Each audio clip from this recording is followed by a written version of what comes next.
Chapter 24 The Barricade. I ducked my head and shoved open the heavy wooden door of the Calda shop. The sign, Calda sold here, had been painted in bright letters. Also smeared across the letters, written with a finger, was the defiant rallying cry of the rebellion, Sang Fori. I descended the low, wide steps to the interior. This time, the shop was crowded. It was hard to see where to step. It was wild and it was noisy. It might have been a Paga tavern of Koroba or Ar, not a simple Calda shop of Tharna. My ears were assailed by the din, the jovial uproar of men no longer afraid to laugh or to shout.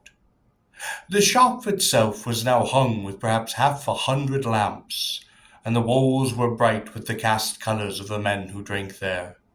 Thick rugs had been thrown under the low tables, and were stained in innumerable places with spilled calda.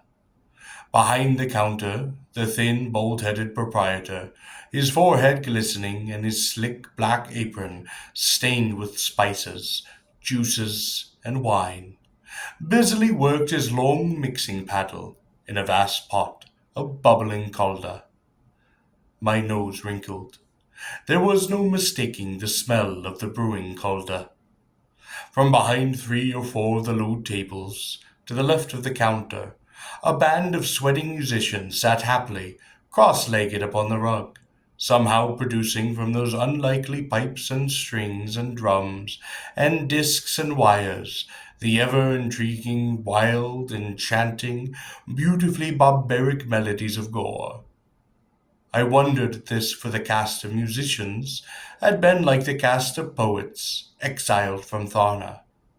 Theirs, like the cast of poets, had been a cast regarded by the sober masks of Tharna as not belonging in a city of serious and dedicated folk.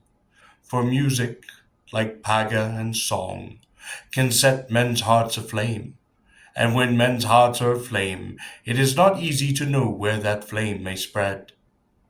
As I entered the room, the men rose to their feet and shouted, lifting their cups in salute. Almost as one they cried out, Tal, warrior! Tal, warriors, I responded, raising my arm, addressing them all by the title of my caste, for I knew that in their common cause each was a warrior. It had been so determined at the mines of Tharna. Behind me down the stairs came Cron and Andreas, followed by Lara and Lina. I wondered what impression the Gulda shop would have upon the true tetrarchs of Tharna. Cron seized my arm and guided me to a table near the center of the room, holding Lara by the hand. I followed him. Her eyes were stunned, but like a child's were wide with curiosity. She had not known the men of Tharna could be like thus.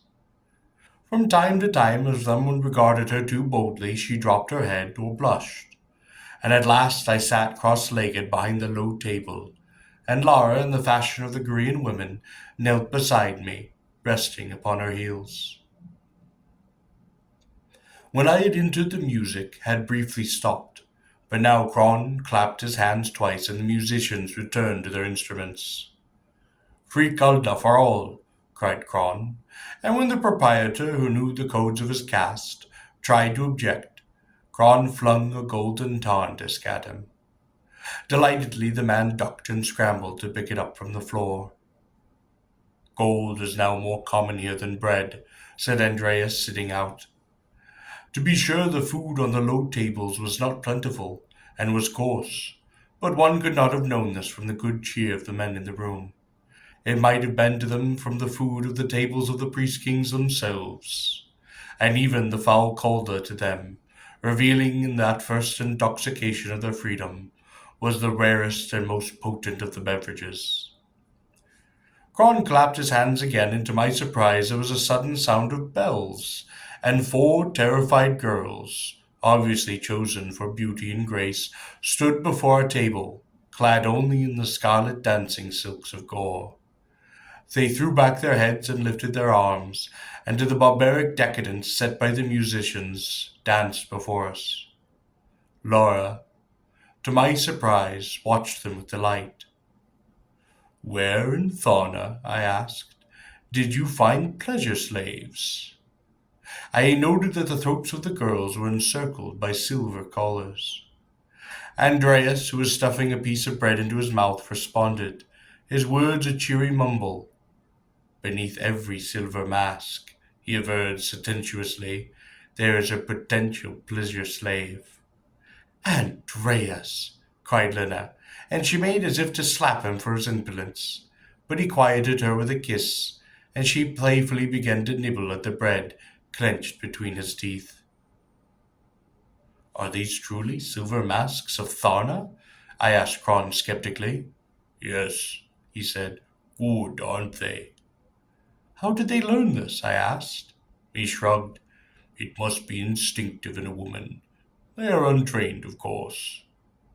I laughed to myself, and Kron of Tharna spoke as might any man on any city of Gor, other than a man of Tharna.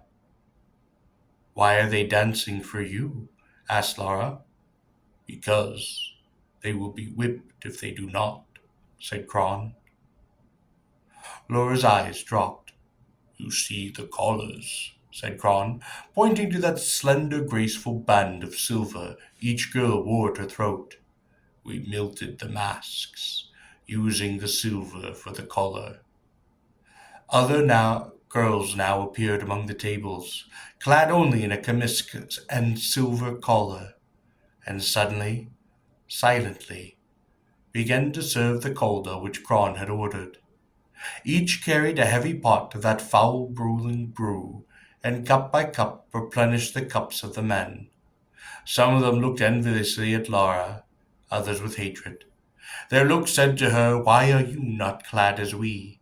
Why do you not wear a collar, serve as we serve?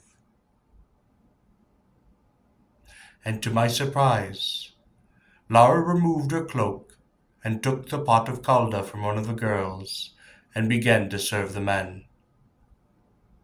Some of the girls looked at her in gratitude, for she was free, and in doing this she showed them that she did not regard herself as above them. That, I said to Kron, pointing out Lara, is the Tatrix of Tharna. As Andreas looked upon her, he said softly, she is truly a Tatrix. Lena also rose now and began to help with the serving. When Kron had tired of watching the dancers, he clapped his hands, and with a discordant jangle of their ankle bells, they fled from the room. Kron lifted his cup of calda and faced me. Andreas told me you intended to enter the Sadar. I see that you did not do so. Kron meant that if I had entered the Sadar, I would not have returned. I still go to the Sadar, I said, but first have business in Tharna. Good, said Kron. We need your sword. I have come to place Lara once more upon the throne of Tharna, I said. Kron and Andreas looked at me in wonder. No, said Kron, I do not know how she has bewitched you, but we will have no Tatrix in Tharna. She is everything that we fight against, protested Andreas. If she again ascends the throne, our battle will have been lost. Tharna will once more be the same. Tharna will never again be the same, I spoke. Andreas shook his head as if trying to comprehend what I might mean. How can we expect him to make sense? Asked Andreas to Kron. After all, he is no poet. Kron did not laugh. Or a metalworker, added Andreas hopefully. Still, Kron did not laugh. His dour personality formed over the anvils and forges of his trade. It did not take lightly to the enormity of what I had said. You would have to kill me first, said Kron. Are we not still of the same chain? I asked. Kron was silent then, regarding me evenly with those steel blue eyes. We are always of the same chain. Then let me speak, I said. and Cron nodded curtly. Several other men had by now crowded about the table. You are men of Tharna, I said, but the men you fight are also of Tharna. One of the men spoke. I have a brother still in the guards. Is it right that the men of Tharna lift their weapons against one another? Men all within the same walls? It is a sad thing, said Cron, but it must be. But it need not be, I protested. The soldiers and guardsmen of Tharna are pledged to the Tatrix, but the Tatrix they defend is a traitoress. The true Tatrix of Tharna, Lara herself, is within this room. Cron watched the girl, who, unconscious of the conversation. Across the room she was serving Calder to the man whose cups were lifted to her. While she lives, said Cron, the revolution is not safe. That is not true, I said. She must die, he spoke. No, I said, she too has felt the chain and whip. There was a murmur of astonishment from the men about the table. The soldiers of Tharna and her guardsmen will forsake the false Tatrix and serve the true Tatrix, I said. If she were to live, agreed Cron, looking at the innocent girl across the room. She must, I urged. She will bring a new day to Tharna. She can unite both the rebels and the men who oppose you. She has learned how cruel and miserable are the ways of Tharna. Look at her. And the men watched the girl quietly pouring the Calder, willingly sharing in the labors of the other women of Tharna. It was not what one would have expected of a Tatrix. She is worthy to rule, I said. She is what we fought against, said Cron. No, I said. You fought against the cruel ways of Tharna. You fought for your pride and your freedom, not against the girl. We fought against the golden mask of Tharna, shouted Cron, pounding his fist upon the table. The sudden noise attracted the attention of the entire room, and all eyes turned toward us. Lara, her back graceful and straight, sat down the pot of Calder, and came and stood before Cron. I no longer wear the golden mask, she said, and Cron looked upon the beautiful girl who stood before him with such grace and dignity, no trace of pride or cruelty or fear. My Tatrix, he whispered. We marched through the city, the streets behind us filled like gray rivers with the rebels, each man with his own weapon. Yet the sound of those rivers converging upon the palace of the Tatrix was anything but gray. It was the song of a plowing song, slow and irresistible as the breaking of ice in the frozen rivers, a simple melodic paean to the soil, celebrating the first breaking of that ground. At the head of that splendid, ragged procession, 5 marched. Cron, chief of the rebels, Andreas, a poet, his woman Lena of Tharna, unveiled, I, a warrior of a city devastated and cursed by the priest-kings, and a girl with golden hair, a girl who wore no mask, who had known both the whip and love. Fearless and magnificent Lara, she who was the true Tatrix of Tharna. It was clear that the defenders of the palace, which formed the major bastion of Dorna's challenged regime, that the issue would be decided that day, and by the sword. Word had swept ahead as if on the wings of Tarn that the rebels, abandoning their tactics of ambush and invasion, were at last marching upon the palace. I saw before us once again that broad, winding, but ever-narrowing avenue which led to the palace of the Tatrix. Singing, the rebels began to climb that steep avenue. The black cobblestones could be felt clearly through the leather of our sandals. Once more I noted that the walls bordering the avenue rose as the avenue narrowed, but this time, long before we neared that small iron door, we saw a double rampart thrown across the avenue, the second wall topping the first, allowing missiles to be rained down on those who might storm the first. The rampart was thrown between the walls, where they stood at perhaps 50 yards from each other. The first rampart was perhaps 12 feet high, the second perhaps 20. Behind the ramparts I could see the blaze of weaponry and the movements of their blue helmets. We were within crossbow range. I motioned to the others to remain back, and carrying a shield and spear in addition to my sword, I approached the rampart. On the roof of the palace beyond the rampart I could occasionally see the head of a Tarn and hear their screams. Tarns, however, would not be too effective against the rebels within the city. Many of them had cut long bows, and many of them were armed with the spears and crossbows of the fallen warriors. It would be risky business coming close enough to bring talons into play.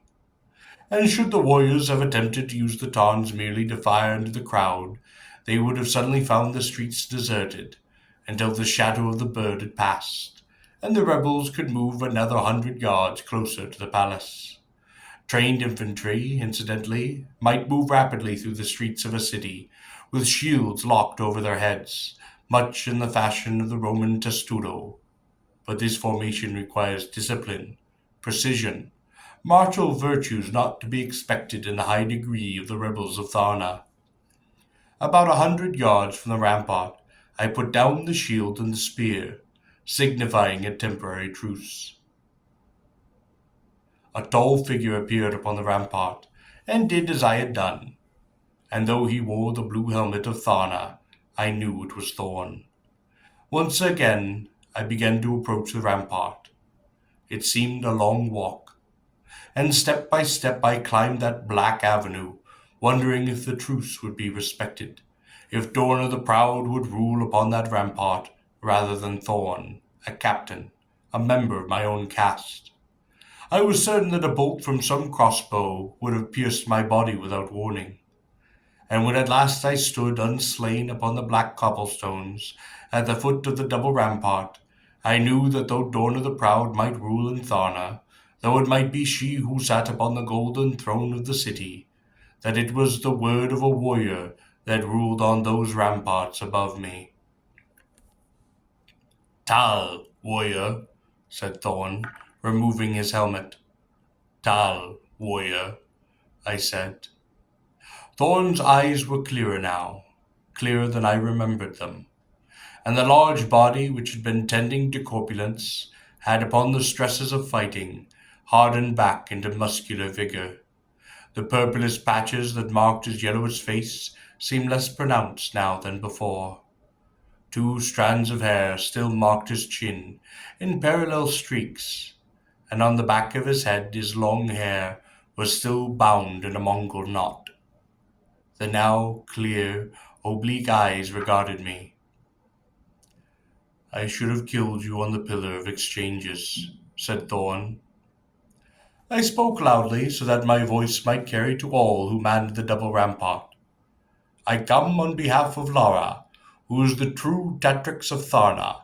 Sheathe your weapons. No more shed the blood of men of your own city.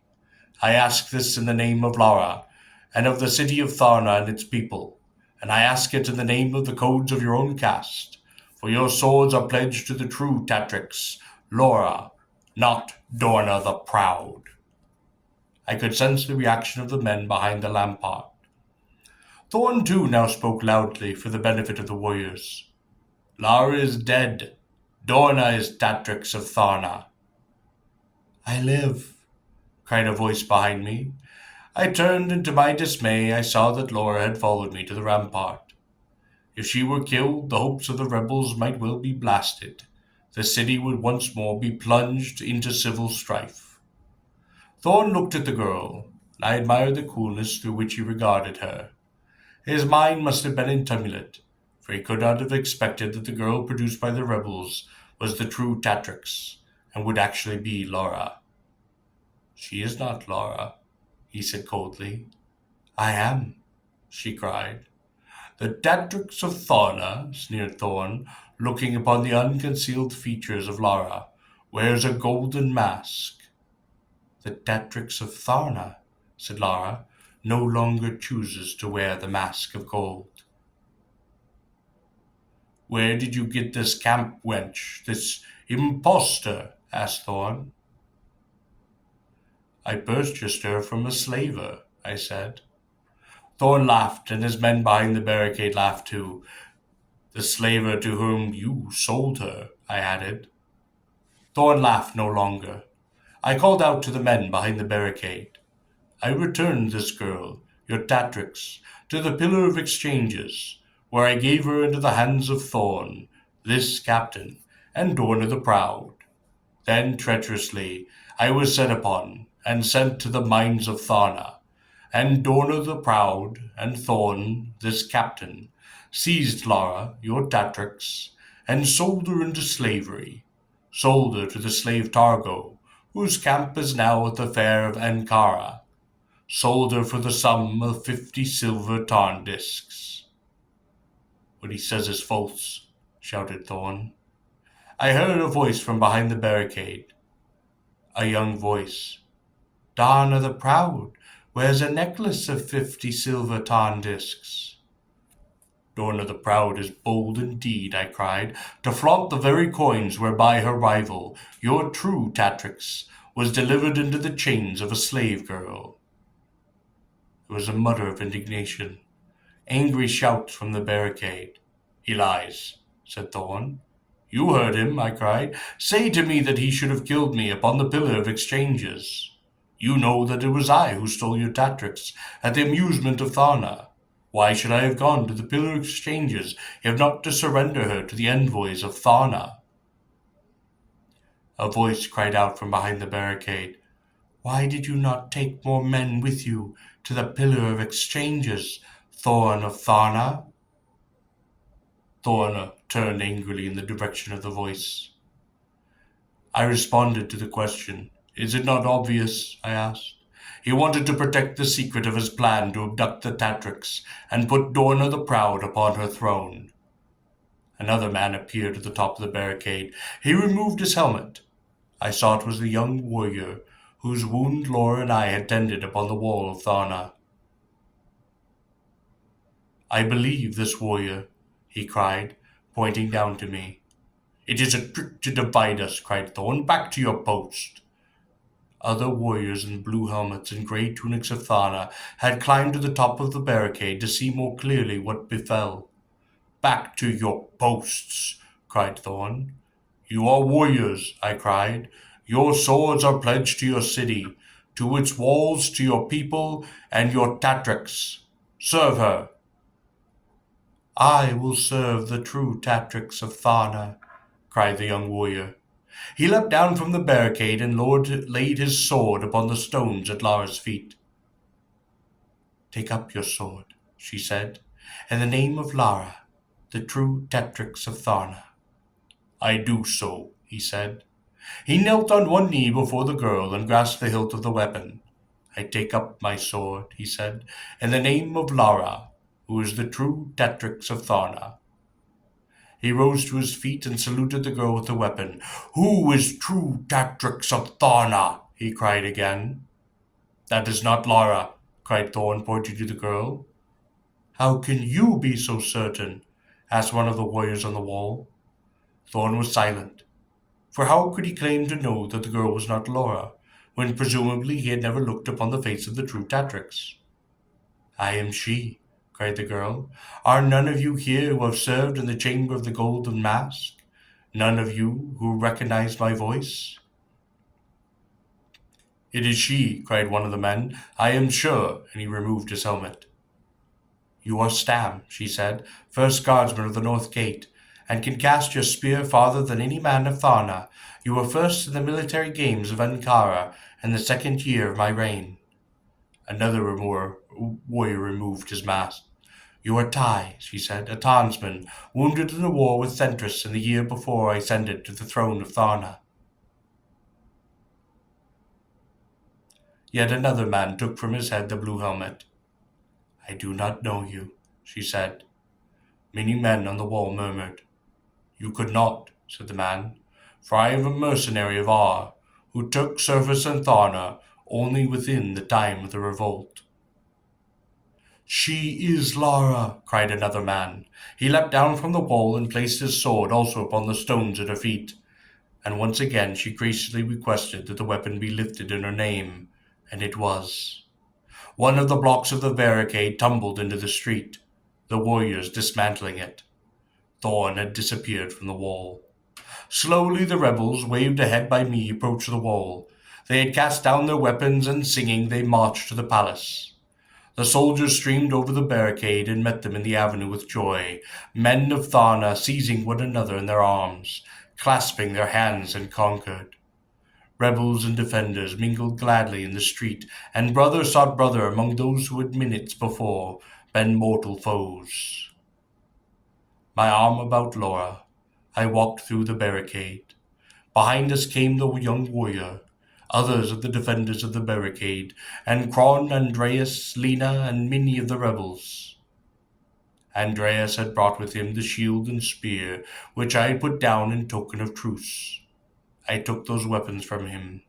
We approached the small iron door that gave access to the palace, I within the lead, and I called for a torch. The door was loose. I kicked it open, covering myself with the shield. Within there was only silence and darkness. The rebel who had been first on the chain in the mines thrust a torch within my hands, and I held this in the opening. The floor seemed solid, but this time I knew the danger it concealed. A long plank from the scaffolding of the barricade was brought, and was laid this from the threshold across the floor. Torch lifted high, I entered, careful to stay upon that plank. This time the trap did not open, and I found myself in a narrow unlit hallway opposite the door to the palace. Wait here, I commanded the others. I did not listen to their protests, but saying no more, began my torchlit journey through the now darkened labyrinth of the palace corridors. My memory and sense of direction began to carry me unerringly from hall to hall, guiding me swiftly towards the chamber of the golden mask. I encountered not a one. The silence seemed uncanny, and the darkness startling, after the bright sunlight of the street outside. I could hear nothing but the quiet, almost noiseless sound of my own sandals upon the stones of the corridor. The palace was perhaps deserted. At last I came to the chamber of the golden mask. I leaned against those heavy doors and swung them open. Inside there was a light.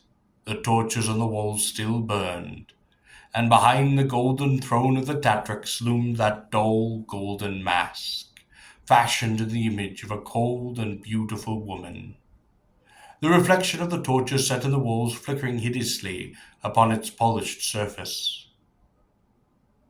On the throne there sat a woman, clad in the golden robes, and the mask of the Tatrix of Tharda. About her neck was a necklace of silver tarn discs. On the steps before the throne there stood a warrior, fully armed, who held in his hands the blue helmet of a city. Thorn lowered his helmet slowly over his features. He loosened the sword in its scabbard. He unslung his shield and the long broad-headed spear from his left shoulder. I have been waiting for you, he spoke.